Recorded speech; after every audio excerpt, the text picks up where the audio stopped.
Sometimes, divorcee, with the children, they remarry with another divorcee who also have children. တခါတလေလူတယောက်ဆွေတယောက်လည်းလူတယောက်လက်ထပ်တယ်ပြောတဲ့ဟိုကျန်တော့သူရဲ့ကလေးတွေရှိတယ်အမျိုးသမီးလည်းသူ့ကလေးတွေရှိတယ်အမျိုးသားလည်းဟိုပထမနဲ့ရတဲ့ကလေးတွေရှိတယ်စသဖြင့်အတွေ့အကြုံတွေရှိတယ် And these days, because of the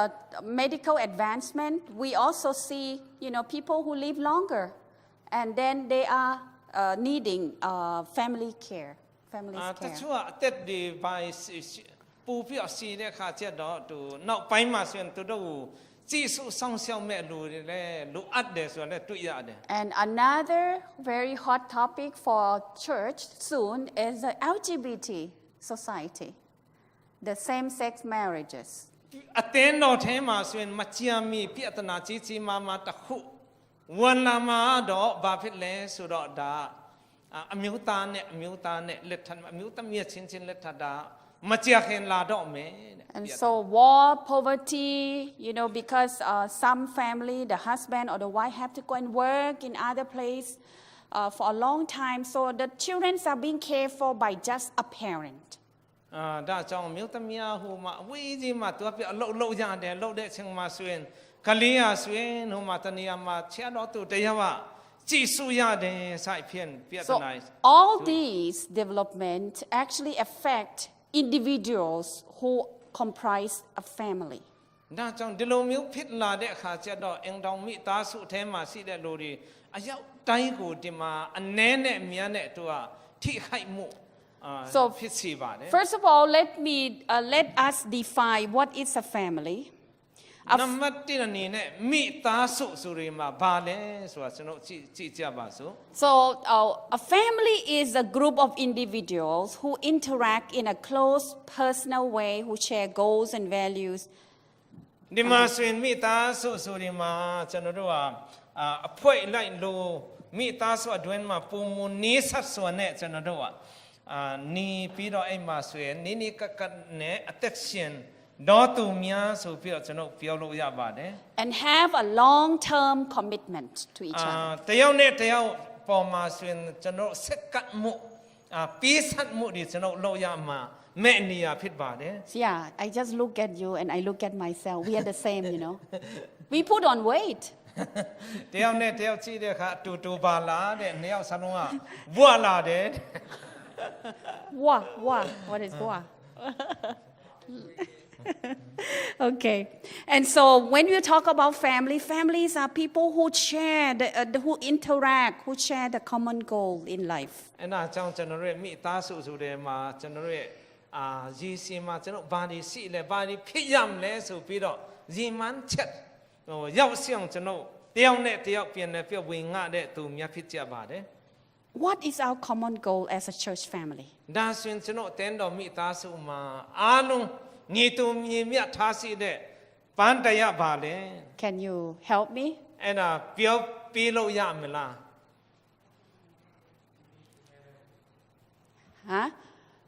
Going to heaven. Our goal is what? Our destiny, right? The same destiny we share with each other. That is to go to heaven. Very good. တန်းတော်မိသားစုအနေနဲ့ကျွန်တော်ပန်းတရားတော်အားလုံးကကဲတင်ချင်းရဖို့ကောင်းကင်နိုင်ငံရောက်ဖို့ဖြစ်ပါတယ် What is another goal that we share? နောက်တစ်ခုရောပါကျွန်တော်အတင်းတော် Okay, to show the love of Jesus to whom? To our neighbors, to everyone around us, right? ကျွန်တော်နေနာမှာရှိတော့သူများကျွန်တော်မေတ္တာပြနိုင်ဖို့ဖြစ်ပါတယ် And not just to show, we also what? We have the same desire. We want everybody to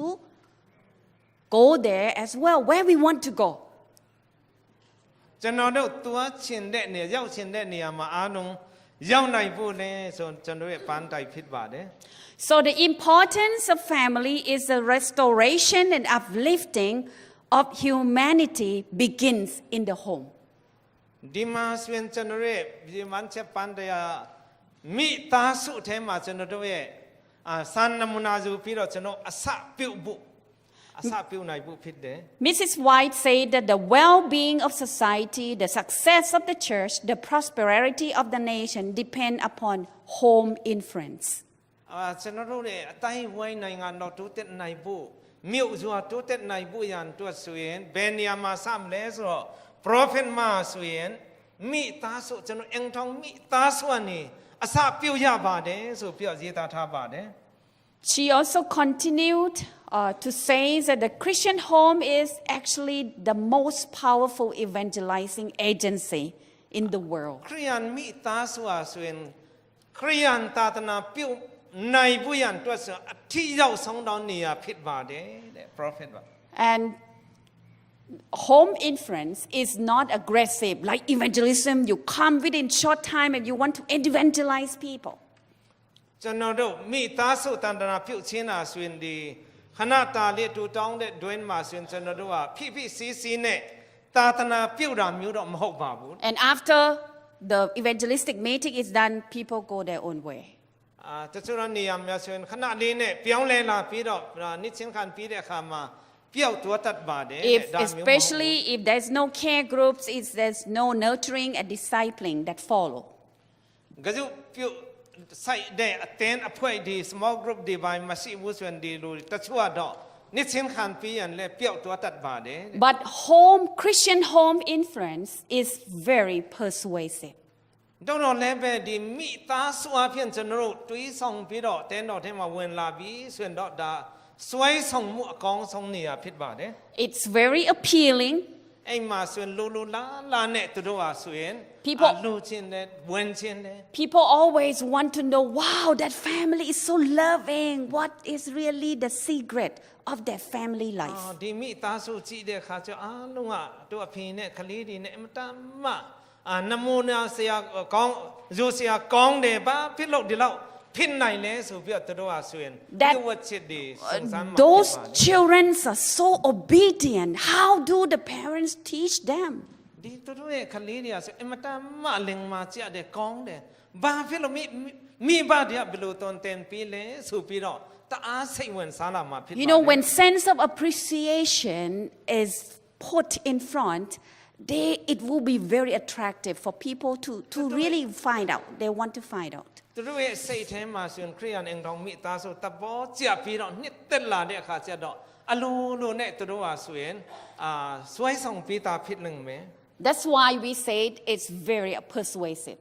ဒါကြောင့်ဒီခရိယန်အင်တော်မိသားစုဝိညာဉ်ကယ်ဆယ်ရေးမှာဆိုရင်အမတန်မှ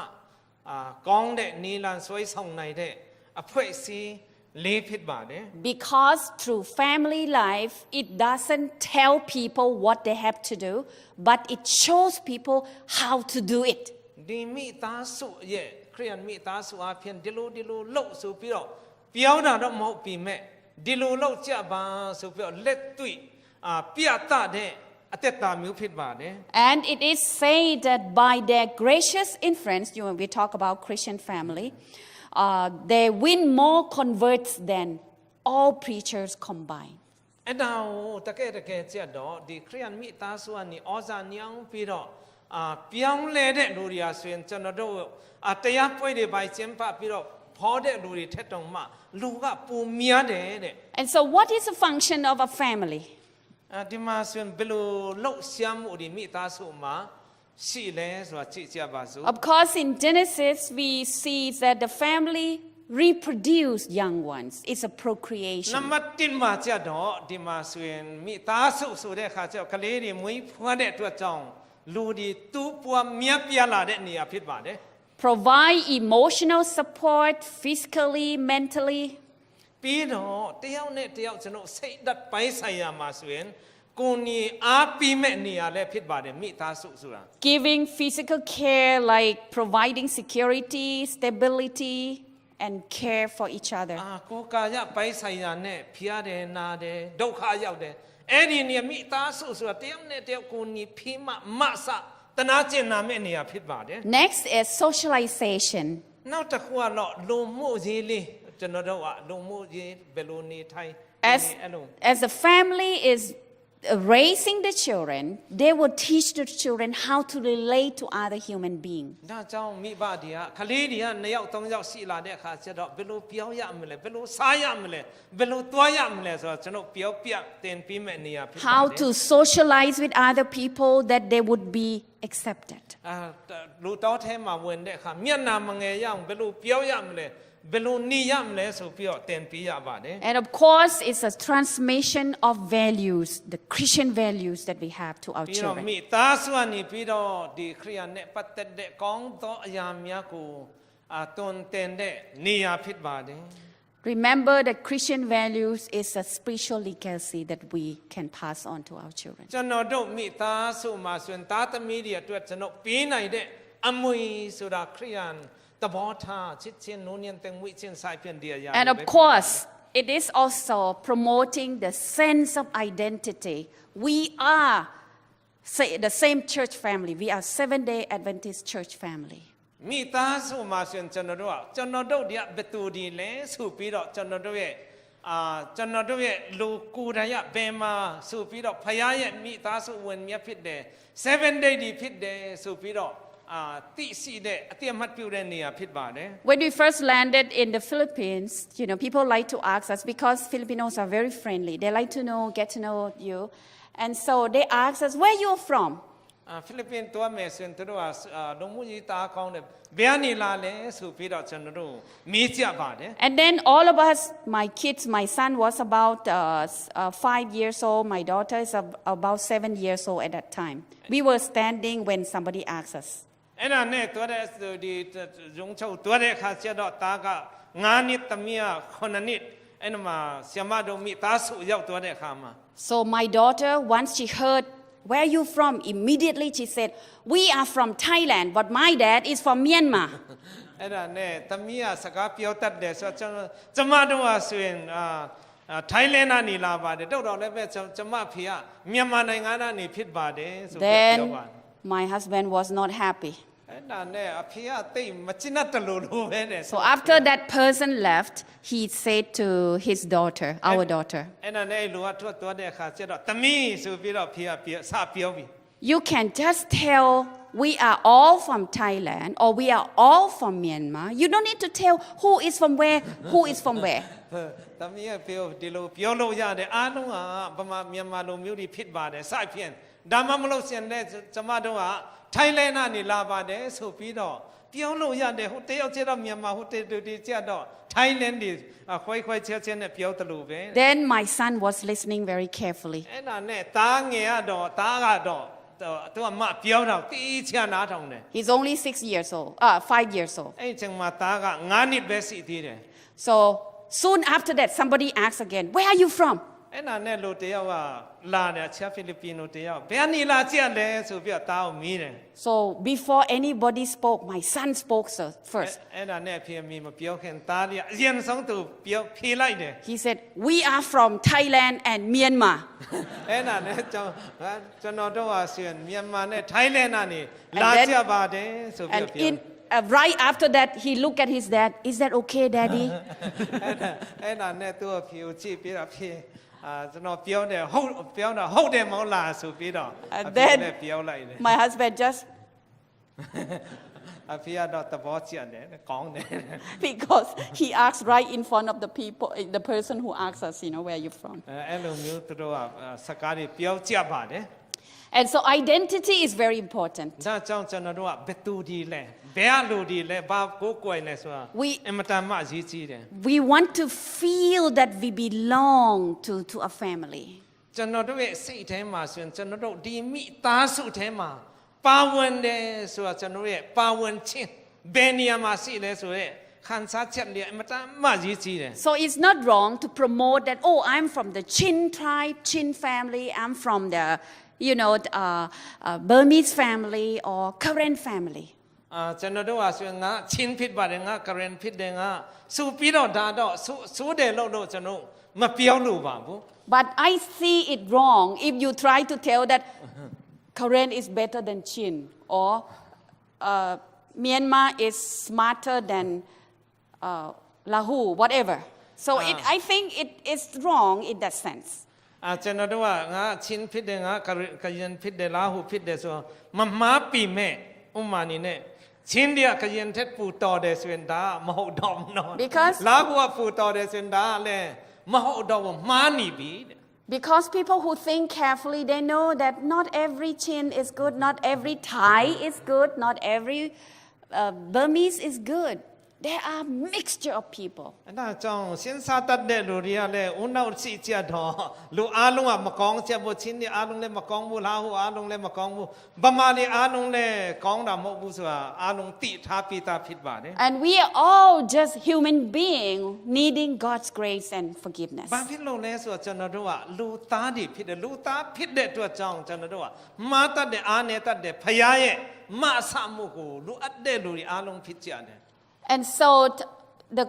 Christian family are confronted with the challenge of knowing how to relate to the world around them. ကျွန်တော်တို့ရဲ့ခရစ်ယာန်မိသားစုဒီဟာဆိုရင်ကျွန်တော်ဘာစင်ကောင်းမှုရှိလဲဆိုတော့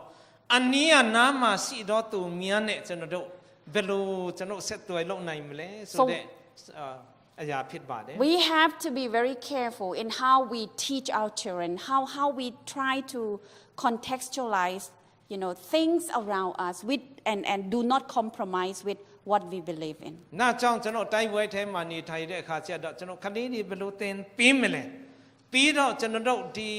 သူအခြားနေရာမှာရှိတဲ့သူမြတ်ကဲ့သို့မယုံကြည်သူမြတ်ကဲ့သို့သူတို့မနေဖို့မစားဖို့မတောက်ဖို့ဒါတွေကအင်မတန်မှအရေးကြီးတယ် And so Christian and cultures is, Christian and cultures are together. Christianity and cultures are together. ကျွန်တော်တို့ကခက်ခဲတာပါရှိလဲဆိုခရိယာန်လည်းဖြစ်တယ်ပြီးတော့နောက်တစ်ခုကျတော့ကျွန်တော်တို့ရဲ့ယဉ်ကျေးမှု culture လည်းရှိတဲ့အခါကျတော့အဲ့နှစ်ခုကတွဲတဲ့အခါခက်ခဲမှုတွေရှိတယ် We are comprised of different nationalities within our world church. ဒီမှာဆိုရင်အတင်းတော်ထဲမှာတကဘာလုံးမှာရှိမယ်ဆိုရင်တော့မျိုးပေါင်းဘာသာစကားမြောက်များစွာရှိတယ် There are many tribals and ethnic groups. လူမျိုးအဖွဲ့အစည်းနဲ့ဆိုရင်အများကြီးရှိတယ်လူမျိုးပေါင်းမြောက်များစွာဖြစ်တယ် And of course, many Seventh-day Adventists who are for many generations born Seventh-day Adventists. တချို့ဟာဆိုရင်သူတို့ရဲ့အဖွားကလေးကနေပြီးတော့မွေးဖွားပြီးတော့7 day တွေလည်းရှိတယ် With all these, differences, we are like a melting pot where we are, together in one. ကျွန်တော်တို့ကစင်ပါနဲ့ဆိုလဲဆိုတော့ဟင်းဦးထဲမှာရှိတဲ့ဟင်းဒီနဲ့တူတယ်အားလုံးလည်းရှိတယ်ပဲလည်းရှိတယ်အကုန်လုံးစောမွေနောက်တဲ့ဟင်းဦးနဲ့တူတယ် I think I know what he's saying. Just like you put all the alu and all inside, right? Oh, I understand Burmese. Oh, very good. အာလူတွေပိုင်းနားတယ်တဲ့ And so, yes, but remember, we are being simmer with the fire of God's love and grace and the mission of the church. ဒါကြောင့်ကျွန်တော်ဖခင်တခင်ချစ်ချင်းမေတ္တာမီးနဲ့ကျွန်တော်လောင်ကျွမ်းခြင်းခံတဲ့အရာများတူများဖြစ်ကြပါတယ်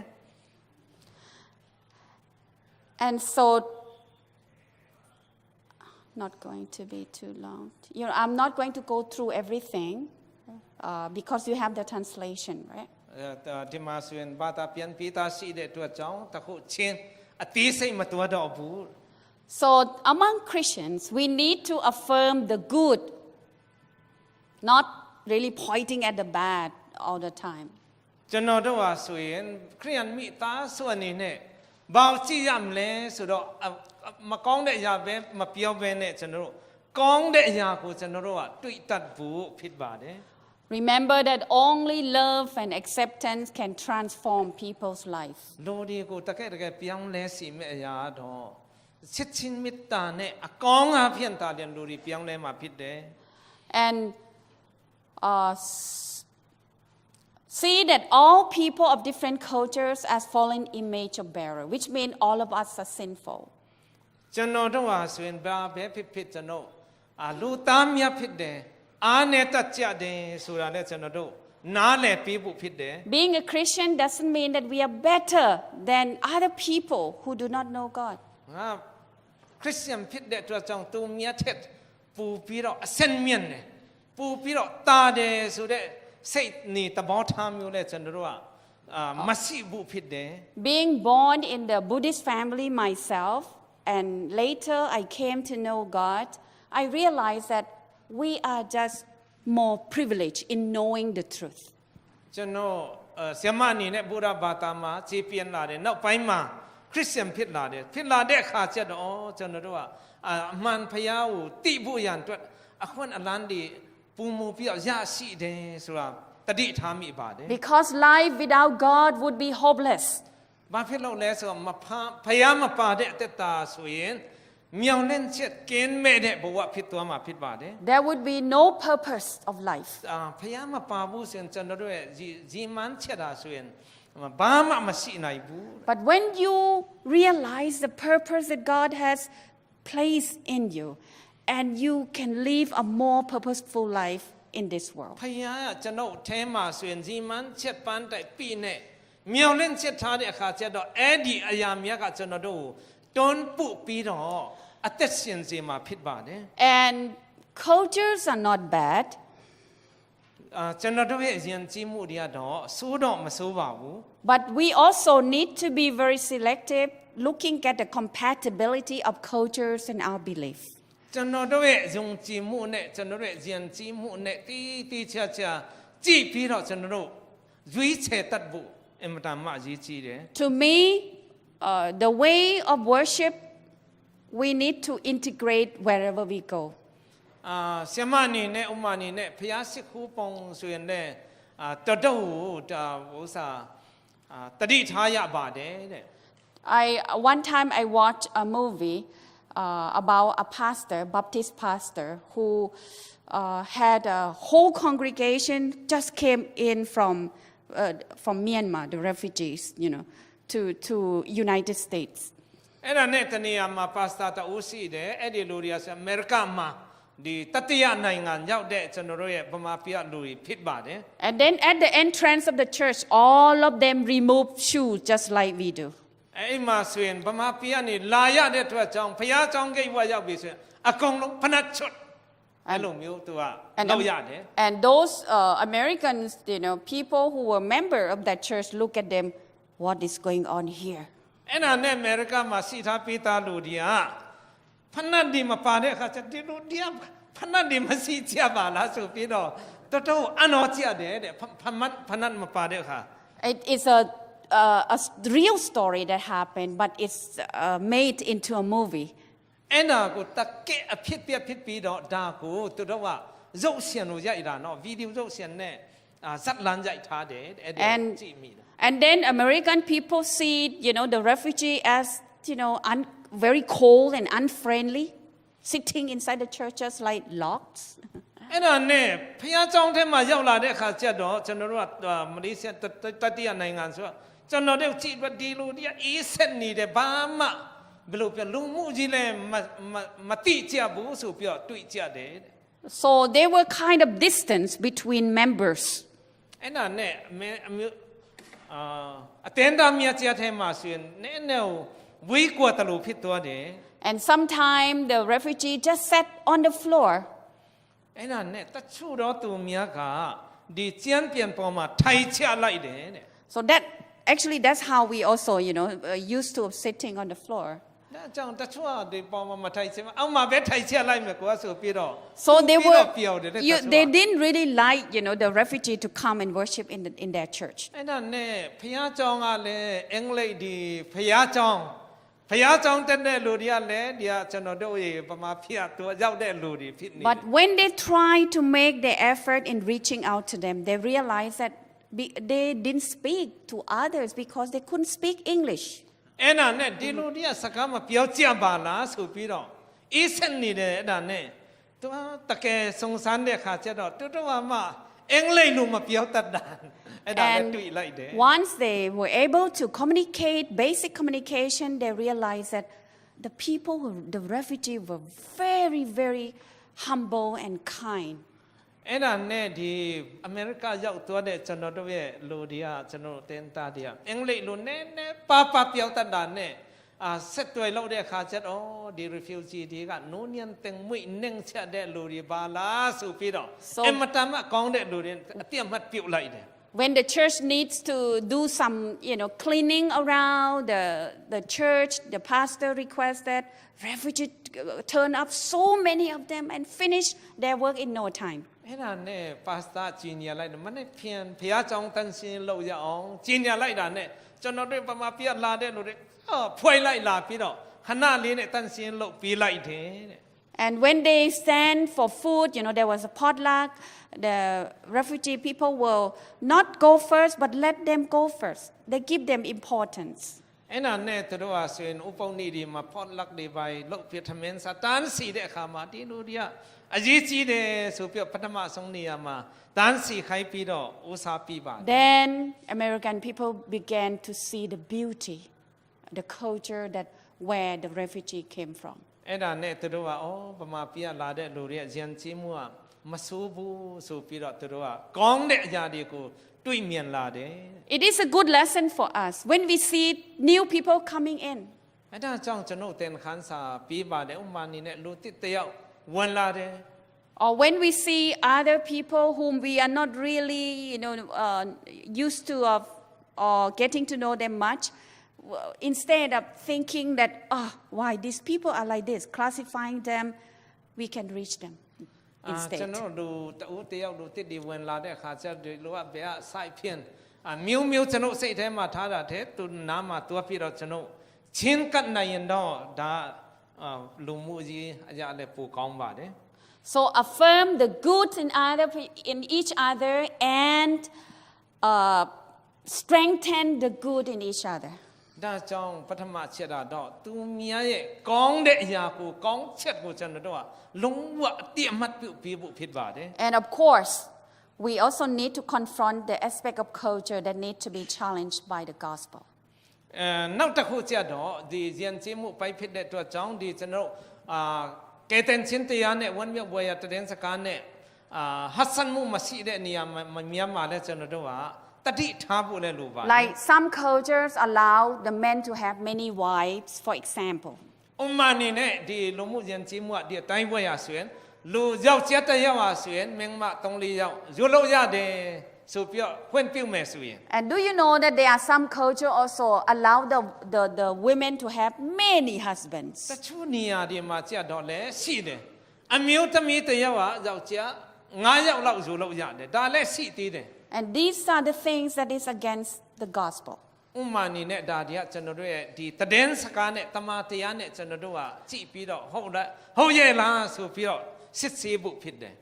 And so now we are going to look at the theory on family structure and management. ကျွန်တော်တို့ဒီမိသားစုဖွဲ့စည်းပုံနဲ့ဘယ်လိုစီမံခန့်ခွဲမလဲဆိုတဲ့အချက်လေးများ theory များကိုကြည့်ရမှာဖြစ်တယ် We can use 3 perspectives in studying a family. ဒီမှာဆိုရင်ကျွန်တော်အပိုင်း3ပိုင်း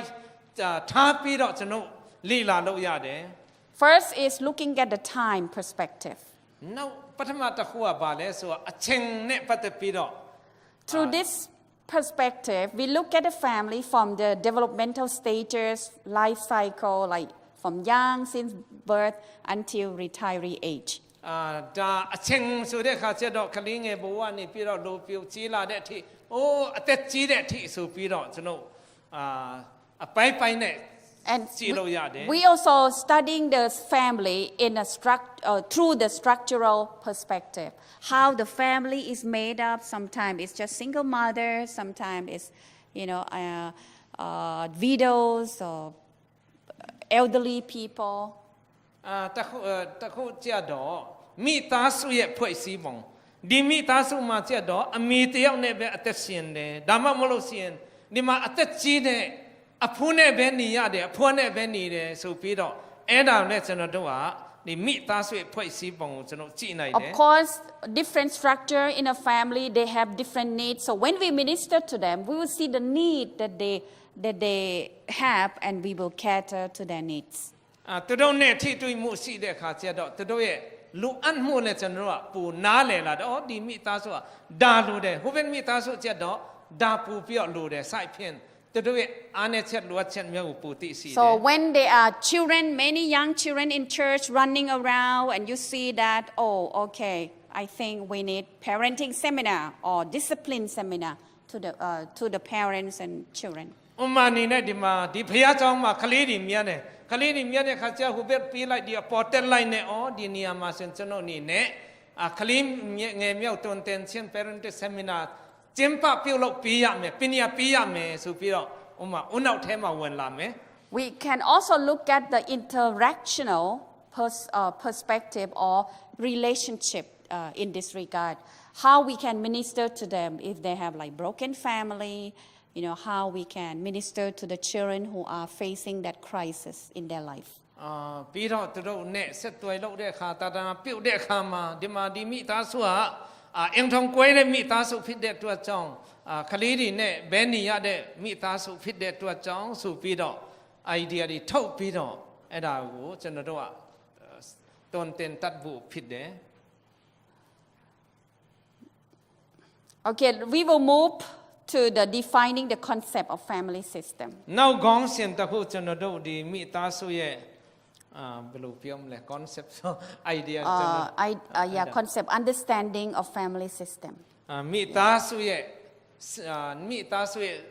စနစ်တွေကိုကျွန်တော်လေ့လာခြင်းဖြစ်တယ် And so when we talk about system, we are defining, the identifying whole, which is comprised of many parts that are interdependent in the relationship. ဒီမှာဆိုရင်ကျွန်တော်တွေ့အဲ့ဒီစနစ်ကိုမိသားစုရဲ့ system စနစ်ကိုကြည့်တဲ့အခါကျတော့ဒီမှာဆိုရင်ပေါင်းစည်းထားတဲ့အရာတွေအများကြီးရှိတဲ့အကြောင်းကျွန်တော်တွေ့ရတယ် This presentation is a little bit boring because it's more of the very theological. ဒီမှာဆိုရင်ဒီခုဆရာမပြောတဲ့ဥစ္စာနည်းနည်းလေးတော့ကျွန်တော်တို့ကငင်းငွေ့စရာကောင်းလိမ့်မယ်တဲ့ဒီဥစ္စာကဟို theory ပိုင်းဖြစ်တဲ့အတွက်ကြောင့် So when you share with others, you may not, tell all this. I don't think it will make sense, but try to capture the message and share with your church members. ဒီအချက်လက်တွေကိုနေမှာတင်တန်းပြန်ပို့ချတဲ့အခါမှာအသေးစိတ်မဟုတ်ဘဲနဲ့အဓိကမင်းပွဲအဓိကချက်တွေကိုပြောပြဖို့အားပေးလိုပါတယ် And so within the interrelated parts, and that they interact and share the same goal in their life, you will find family made up of husband and wife, parent and children, brother and sisters. ဒါကြောင့်ကျွန်တော်မိသားစုဆိုတဲ့အခါကျတော့ဒီတယောက်နဲ့ပဲမရဘဲနဲ့ဒီမှာမိဘတွေရှိတယ်ပြီးတော့ကလေးတွေရှိတယ်အကိုနဲ့မောင်လေးတွေစိုက်ဖြစ်ဒီလိုမျိုးတွေဖွဲ့စည်းထားတဲ့နေရာဖြစ်တယ် So within the family system itself, there's dynamic, relationship between husband and wife is different than relationship between parents and children. ဒီမှာဆိုရင်ကျွန်တော်တို့ရဲ့အဖေနဲ့အမေနဲ့လည်းမယားချင်းမှာဆက်တွယ်မှုတမျိုးဖြစ်တယ်ပြီးတော့ကလေးတွေကြတော့ကျွန်တော်တို့ရဲ့ဆက်တွယ်မှုလည်းအခြားတမျိုးဖြစ်တယ်ဆိုတော့လည်းနှစ်မျိုးရှိတဲ့အကြောင်းကျွန်တော်တွေ့တယ် So when you come up with a plan for family seminar or family ministry activities, you focus on these relationships. ဒါကြောင့်ကျွန်တော်တို့တင်တန်းပေးရတော့မယ်ဆိုရင်ဘယ်ဘောက်အခြေခံခြင်းလဲဆိုတာကျွန်တော်တို့အသေးစိတ် And right now, because we are having so many developments and contradicting ideas, even at the general conference, so the purpose of the celebration for next year is also about unity in the church family. ကျွန်တော်တို့ရဲ့တင်းတော်မှာပဲဖြစ်ဖြစ်တိုင်းဝိုင်းမှာဆိုရင်ခက်ခဲမှုတွေ၊ကွဲပြားမှုတွေရှိတဲ့အတွက်ကြောင့်လာမယ့်နှစ်တရာပြည့်ပွဲကျွန်တော်ကျင်းပတဲ့အခါမှာလည်းကျွန်တော်တို့ unity ဆိုပြီးစေလုံးချင်းဆိုပြီးတော့အဓိကခေါင်းစဉ်တတ်ထားပါတယ် So if you are to preach in a church or in other places, remember to create a sermon that promote unity among church families. ဒါကြောင့်ဒီအမျိုးသမီးသာသနာနဲ့ပတ်သက်ပြီးတော့နှစ်တရာပြည့်ပွဲလုပ်မယ်တရားဟောချက်တွေလုပ်မယ်ဆိုရင်ဘာပဲဖြစ်ဖြစ်စေလုံးမှုအခြေခံတဲ့တရားဟောချက်များကိုပြင်ဆင်ထားပြီးဖို့ဆရာမတိုက်တွန်းလိုပါတယ် In family system dynamic, how they keep moving all the time, it's based on two system of thinking. ဒီမှာမိသားစုရဲ့ခြေလမ်းတွေလှုပ်ရှားမှုကြည့်တဲ့အခါကျတော့စနစ်လှုပ်ရှားမှုနှမျိုးကျွန်တော်တွေ့နိုင်တယ် I mean two ways of thinking, I'm sorry. Two ways of thinking. စိတ်ထဲမှာပေါ်လာတဲ့အရာကနှမျိုးနှစ်စားရှိပါတယ် We think about cause, what happened, and then affect what is come after that. ပထမတစ်ခုဆိုရင်ဒီမှာအကြောင်းပေါ်လာတယ်အကြောင်းပေါ်လာပြီးတဲ့အခါမှာဆိုရင် เดียจ้องเย็นอาเพียนพิปอลาเดด้วยจูเซ็ต This is Yeah, called doing it. linear thinking. เอ็น่าจะดอกเดียใจดีปงมันตัวเดเดียใจเปลี่ยนตัวเด Another one is system thinking. นอกจากหัวดอกตัวเองเลยรู้ system สูปีดอกไอ้ดีไปใส่ยา It, ก็เส้นสามุตะคุผิดเด so it doesn't come in one direction, but branch out into system. ปฐมตะคุเนี่ยมาตูเบในไอเดียตัวคอสวยมิวเนี่ยเดลมิวเวนลาเดตัวคอมิวผิดบาเด And basically, what we think, we also want to find out whether it's effective or whether it's worth keeping in our mind. We depend on feedback. น่ะตะคุเจนโรเส้นซาเดตัวไล่เดส่วนละตะเกเบอากองเทปอในมลากองเยลาสุเปียเจนโรตีชินเดลีลาชินเดดามิวสีเด And so within our family, sometimes we try to impose certain ideas. น่าจังมีตาสุดเวนมาเลยปุ่มตุเตดองกองสุปีดอกดิลมิวเจนโรไอเดียดี20 ตัดบาเด And if the family member said, no, we don't want that idea. We don't want to change. ตะคาตะเลเชียดอกมีตาสุเดียดาวเจนเปียวเดขาจะดามากองบูเทนเดมโลชินบูสายเพียนตะโดเลเปียวเจียเรื่องเม It means that the family agree upon the old ways of doing things and then the belief that they have. Then there's nothing that they need to change. โซโลระดิลมิวเปียวลาบีส่วนดอกตะโดคาได้ลงนี่เจียปิวนี่เจียได้เบปูเจียปีดอดีเปียวเลมุกูมลูลาบูสุเดอดีเปเตยอกบาเด But when you bring the new idea, the something that you want to implement and share with your family, and the positive feedback comes, then it's time to change, probably. ตะคาตะเลเจียดอกไอ้ลงมิวโมเบเนดิลมิวโลชินเดสุเดคาเจียดอกดาอากองเพดานี่ต้องเปลี่ยนมุลาปีดอตะบอตูเจียเดฮอกแกโลยาองสุเดยามิวเลสิตัดบาเด For example, women ordination. อุมานีเนอมิวตมีเมียจนกพาสต้าขันยามลาสุเดไอเดียดีสนุกสวยนุยเดขามา This idea has turned a big conflict within the church family. ดิลมิวพิลาเดคาเจียดอตุเมียในงานมาเปียตนาอเตนดอเทมา So จีมาพิลาเด if you are going to implement, what would happen? ดากูตะเกเล็ดตุยเนโลไลบีมิวตมีเมียกูภาษาปีเมสเบโลพิลามเลส่วนเด The Bible doesn't tell exactly that women shouldn't be ordained, or neither the Bible tells that they should be ordained. เจนซาเทมาซีเดคาเจียดออามิวตมีเมียกูเล็ดเต็มเปียภาษามาปียาบูสุรามาสีตะโลอามิวตมีเมียปียาเมสุราเลมาสีบู And when you listen to both sides, they have a strong argument. ดิเวนมันนะอุนนะเพื่อซีเดคาเจียดอเล็ดเต็มปีเมสุเดป่วยเลเปียวดาเลกองเดมาปียาบูสุเดป่วยเปียวดาเลกองเด So when the vote is about almost 50 and 50, would you go for it? Or would you rather wait for the time? ด้าจองอุมานีเนี่ยนับป่วยกะลงวะตูนีเดง่ายสุยนเข้มยากะแบบเป็นมาปามเลยสุราส่งยามละเช็ดเช่นแม่ปียามละได้เลยอัตวยขอเลี้ยวนลาบา God's people are patient. They can wait. They can see what would come. ด้าจองพยาเยตาตมีเมียสุยนเสสีท้ายาเดเสสีท้าเปียเบโลบาปูกองเลยส่วนเลยสนุจียาตีเด Because they know that the unity within the church, the unity within the family is so important. มาเพ่นเราเลยส่วนจันทร์ด้วยเต้นดอมีตาสุเนี่ยจันทร์ด้วยมีตาสุมา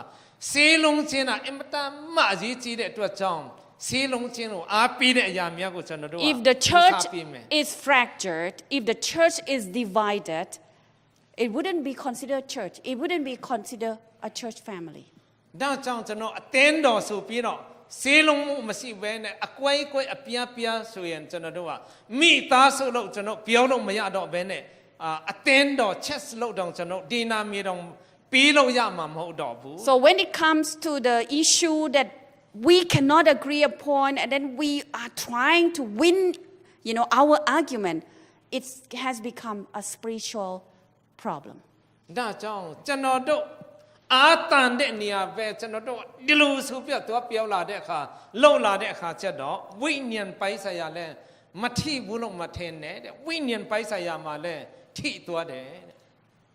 Coming back to our small family, husband and wife, children and parents. ma chano do ye mi ta su nge le ko pian twa ya ong pian chi ya ong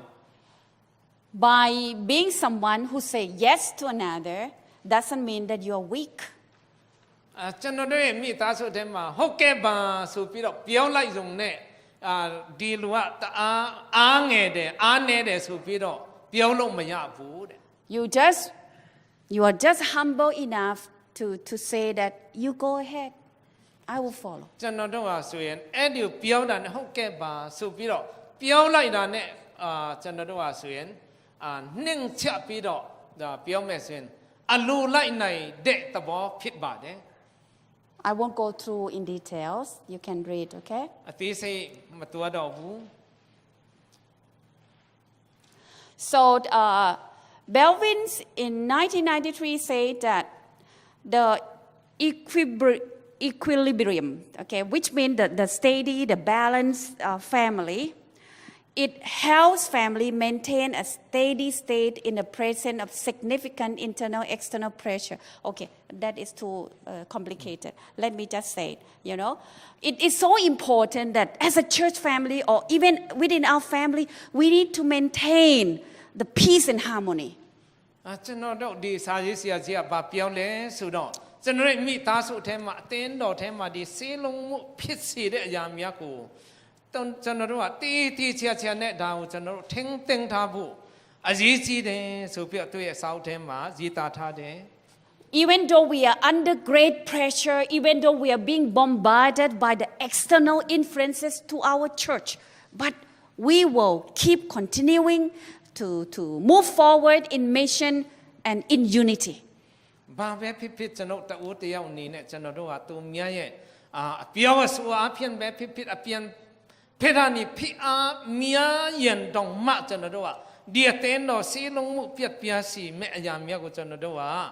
အတီးခံပြီးတော့ကျွန်တော်တို့ကစီလုံးမှုရှိအောင်ဆက်လက်ပြီးတော့ကျွန်တော်ထင်ထားဖို့ဖြစ်တယ် And so I think that's the most important message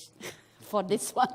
ဒီဥစ္စာဆိုရင်အမှန်မှအရေးကြီးဆုံးအချက်တစ်ချက်ဖြစ်ပါတယ်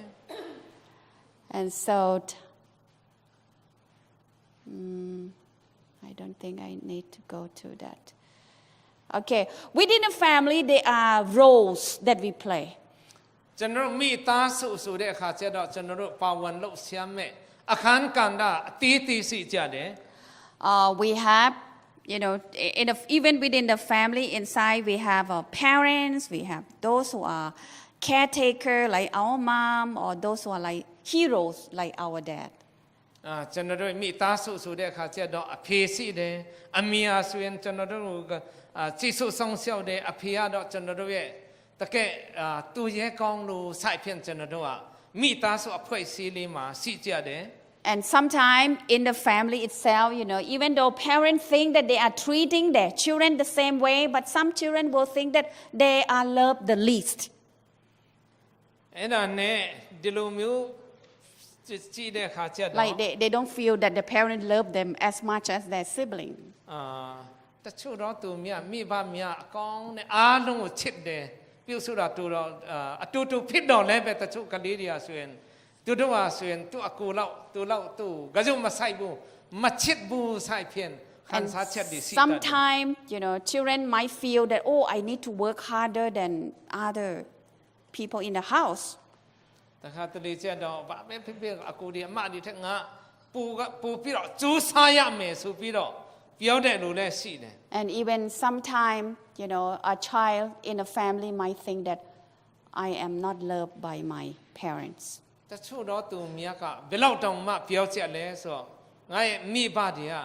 ငါ့ကိုမချစ်ဘူးဆိုပြီးတော့ပြောတဲ့လူတော်မှရှိတတ်တယ် So it's really tricky when you try to think about the system within a family and how they interact with one another. ဒါကြောင့်ဒီလိုမျိုးဖြစ်ပြတာကျွန်တော်ကြည့်တဲ့အခါကျတော့အမျိုးမျိုးဆုတ်ထုတ်မှုအားနည်းမှုအမျိုးမျိုးရှိတဲ့အကြောင်းကျွန်တော်တွေ့နိုင်တယ် And so triangulation is not really. And so in Matthew chapter 18 verse 15 says, မာသေခန်းကြီး18ငယ်15ကိုကျွန်တော်ကြည့်တဲ့အခါမှာ Go tell him his fault between you and him alone. ဒီမှာဆိုရင်ဆုံးမတဲ့အခါကျတော့တယောက်တည်းပဲသွားပြီးတော့သူရဲ့အားနည်းချက်ကိုသူတယောက်တည်းနဲ့ပဲပြောပါဆိုတဲ့အရာလေးတစ်ခုရှိပါတယ် Especially we are talking about within the church families. If there is a problem, it's our culture to go and tell. You go and tell the person, you go the other side and tell. You don't go directly and tell to that person. အထူးသဖြင့်တင်းတော်ထဲမှာပြဿနာရှိတဲ့အခါကျတော့ကျွန်တော်တို့ကပြဿနာတွေ့နေပြီ direct ကျွန်တော်တို့ကမပြောဘဲနဲ့ခင်ဗျာသွားပါခင်ဗျာသွားပြောပါဆိုပြီးတော့ပြောမဲ့လို့ကျွန်တော်တို့ကတစ်ဆင့်သွားလုတ်တတ်တယ်တဲ့ God advises that in term of relationship, when there is a misunderstanding, when there is some kind of development that we don't fully understand what is really happening, we have to clarify, we have to be direct in talking and confronting. ဒါကြောင့်ဒီလိုမျိုးအလားတူပြဿနာမျိုးရှိတဲ့ခါကျတော့ကျွန်တော်တို့ဟာကျန်းဆောက်ထဲမှာပြောတယ်ကိုယ့်နဲ့ကိုယ်တိုင်ပဲသွားမယ်တွေ့မယ်ပြောမယ်အကောင်းဖက်လို့ကျွန်တော်ကြည့်ပြီးတော့ဝန်ခံတောင်းပန်တဲ့ဆိုရင်လည်းကျွန်တော်မှားပါတယ်ဆိုပြီးပြောလိုက်ရမှာဖြစ်ပါတယ် Because when you go around people, then they start to talk about it and then understand with their own context and experience, and what you just share the information become a gossip. နောက်ဆုံးမှကျဘယ်လိုဖြစ်လဲကျွန်တော် direct မသွားဘဲနဲ့သူ့စီမှာသွားပြောလိုက်ပါလားသွားပြောလိုက်ရဖြစ်ပြောတဲ့အခါကျတော့တို့ရဲ့နားလည်မှုနဲ့အတီးတီးရှိကြတော့ဒီလိုကိုကျွန်တော်တို့ကအတင်းပြောတယ်လို့ဖြစ်သွားတော့ဒါလုံးဝမကောင်းတော့ဘူးတဲ့ I have just talked to one of the union's president wife. တခါတော့ကျွန်မပြောခဲ့ပါတယ်တဲ့သူနဲ့ဥက္ကဋ္ဌကြီးတပူရဲ့နင်းမောက်ကိုပြောခဲ့ပါတယ် She said, I am very happy my husband is working in this union, but the only thing, the secretary never support my husband. အဲ့ဒါလည်းပါပြောတယ်ဆိုတော့ဒီနေရာမှာသူနဲ့ဥက္ကဋ္ဌငါကြောင့်ချက်လို့အာမန်တာပါတယ်ပြောပါတယ်မကောင်းတာချက်တော့ကျွန်တော်တို့ရဲ့တွင်းကြီးကဥက္ကဋ္ဌလုံးဝ support မလုပ်ဘူးတဲ့အဲ့ဒါလုံးဝ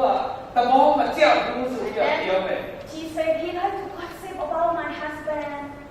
tell him to other people. အဲ့ဒါနဲ့ငါကြောင့်ချက်ဥက္ကဋ္ဌနဲ့သူရောက်တဲ့နေရာတိုင်းမှာအင်းပြောပြီးတော့မကောင်းတဲ့ကြောင်းတွေနဲ့လိုက်ပြောနေတာဆိုပြီးတော့ So I asked her, how did you come to know about that? အဲ့ဒါနဲ့သူ့တဲ့မီးလိုက်တယ်ဘယ်လိုသိတာလဲဒီစကက်တရီဥက္ကဋ္ဌကိုမကောင်းတဲ့ကြောင်းတွေဆက်ပြောတယ်ဆိုဘယ်ကနေသိတာလဲဆိုသူမီးလိုက်တယ် She said, I have a very reliable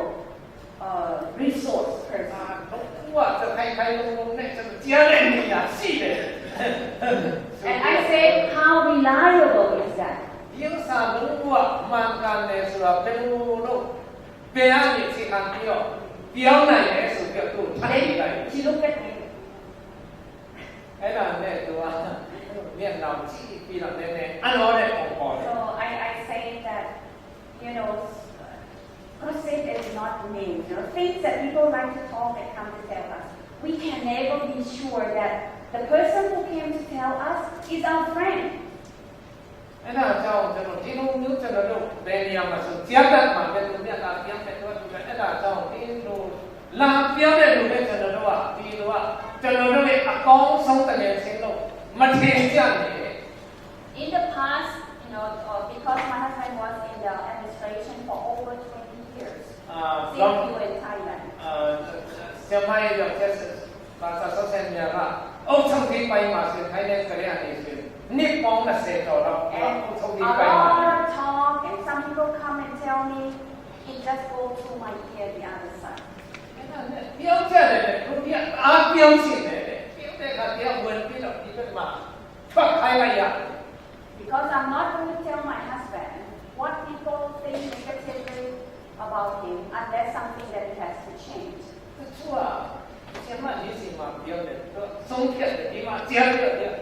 ငါရောက်ကြောက်တော့ဒီကိစ္စကပြောမှာမဟုတ်ဘူးဆိုပြီးတော့သူ့ကြောင့်ကြောက်ပြန်မပြော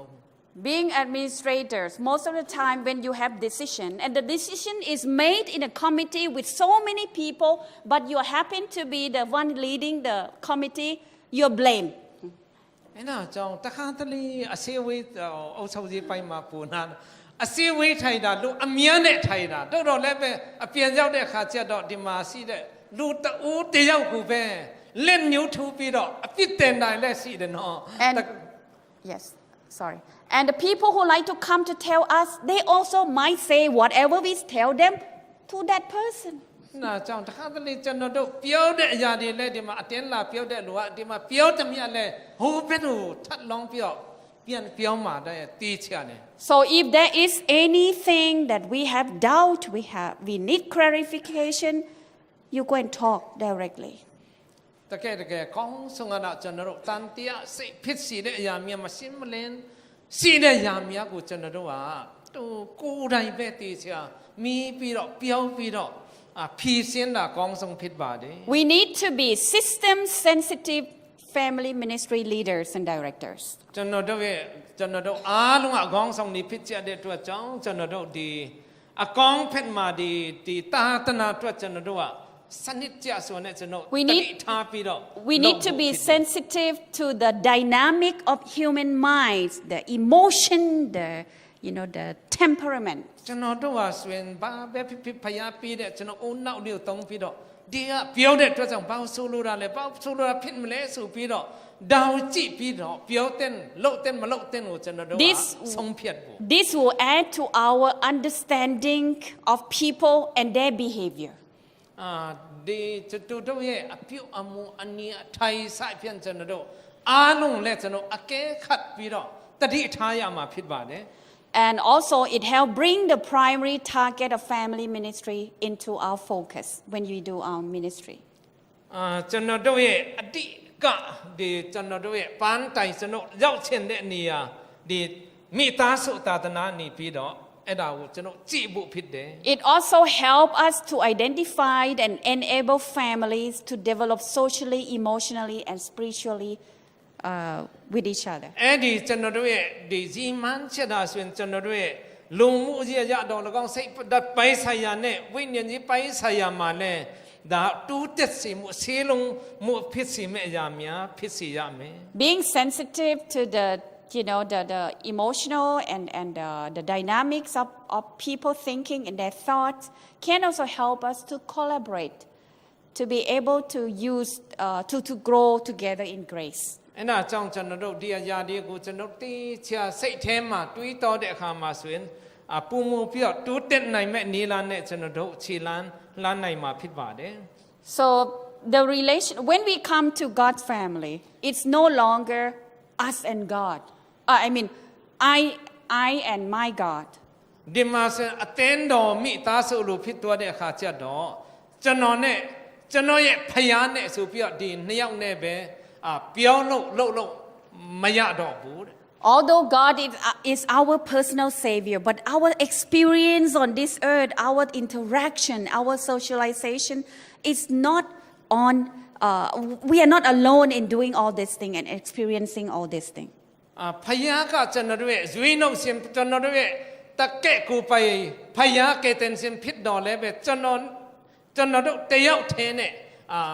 ကိစ္စတွေပြီးသွားတာမဖြစ်ဘူး Spiritual experience can be individual and can be collective. ဥမာအနေနဲ့ဝိညာဉ်ကြီးဖက်မှာကြတော့ကျွန်တော်တို့တဦးတယောက်ထဲတော့လဲဖြစ်နိုင်တယ်တဲ့ That's why in the church we worship God collectively. ဒါကြောင့်အတင်းတော်ဆိုတဲ့အခါကျတော့ကျွန်တော်ဖယားကိုကျွန်တော်ဒီလူအစုအဝေးနဲ့အဖွဲ့အစည်းနဲ့ကျွန်တော်တို့ကိုယ်ကွယ်မှုဝတ်ပြုမှုလုပ်ရပါတယ် God doesn't just want us to be, having a very good relationship with Him alone and very bitter and despiteful with other fellow human beings. ဖယားဆိုရင်ဖယားနဲ့ပဲဆက်တွေ့လို့မယ်ကောင်းတဲ့ဆက်တွေ့မှုရှိတယ်ဆိုပြီးတော့ကိုယ့်နဲ့ကိုတယောက်တည်းပဲကျွန်တော်တို့နေဖို့ And I'm talking not only, church family members, but also to our children, our wife, our parents. ทุนี้ละกองแม่เต้นดอมากะเบเนจนมิตาสุมาเลจนเรเจ้าเจียปอมาคลีดีปอมาเลจนดูดาวสูรู Once I heard a preacher preaching about 3 surprises when we go to heaven. အဲ့ဒါနဲ့တရားဟောဆရာတရားဝပြောခဲ့ပါတယ်တဲ့ပြောဖို့တော့ကြားဖို့တဲ့ကောင်းကင်နိုင်ငံရောက်တဲ့အခါမှာကျွန်တော်အင်မတန်မှအနောတာအချက်3ခုရှိမယ်ဆိုပြီးပြောဖို့တဲ့ Once we open our eyes, we are in heaven, we got shocked. Oh, we are here. အဲ့ဒါနဲ့ပထမတစ်ခုကဆိုရင်ဒီမှာမျက်စိမိတ်တဲ့နေရာနေဖွင့်ပြီးတော့ဖွင့်တဲ့အခါတော့အော်ဘာဖြစ်လို့ငါဒီနေရာရောက်လဲဆိုပြီးတော့အနောကြက်မယ်တဲ့ Knowing that we are sinful, that we need, to be forgiven, we are not really fully righteous, we are surprised that we were there. ဘာဖြစ်လို့အနောလဲဆိုတော့ကျွန်တော်တို့ကလူသားဖြစ်တယ်အားနေတယ်မကြခဏဆိုတယ်လို့ကျွန်တော်အပြစ်ကိုလုံးမိတော့သူမြတ်ဖြစ်တဲ့အတွက်ကြောင့်ကောင်းကင်ရောက်တဲ့အာကျွန်တော်တို့မှဒီမှာရောက်လာတယ်ဆိုပြီးအနောကြက်တယ် Second surprise, နောက်တစ်ခုကျွန်တော်ဆိုအနောတာတစ်ခုကတော့ you look at the next person and say, hey, how come you are here? အဲ့ဒါဘီနောက်ကြည့်တဲ့အခါကျတော့မင်းလည်းဒီနေရာဘယ်လိုရောက်လာလဲဆိုပြီး You're တော့ not supposed to be here. ဒီနေရာခင်ဗျမရောက်ကောင်းဘူးဆိုပြီးတော့ You were so wicked and you were very mean to me. ခင်ဗျဟိုတော့မကောင်းဘူးတော့ခင်ဗျလူဆိုးနေလောကမှာတက်ရှင်တော့ဥမာနေနဲ့အဲ့လိုမျိုးအနောတယ် How come? ဘယ်လိုလို့ဒီကောင်းကင်နိုင်ငံရောက်လဲဆိုပြီးအနောတဲ့ဒုတိယချက်ဖြစ်တယ် Then the third surprise happened when you start to look around. အဲ့ဒါနဲ့တတိယတစ်ခုချက်တော့ဒီလိုမျိုးလိုက်ကြည့်တဲ့အခါမှာ Looking for people you think they were going to be there. တချို့တော့သူများကိုဒီထဲမှာပါမယ်လို့ထင်တာလိုက်ရှာနေတယ်ဟိုမှာပါလာဆိုပြီးလိုက်ကြည့်တယ် Pastors and preachers and so many spiritual leaders. အဲ့မှာဆိုခေါင်းဆောင်ကြီးတဲ့တရားပွဲတကယ်နာမည်ကြီးတဲ့လူတွေလိုက်ရှာကြည့်တယ် Then you were surprised, oh, why those people are not here?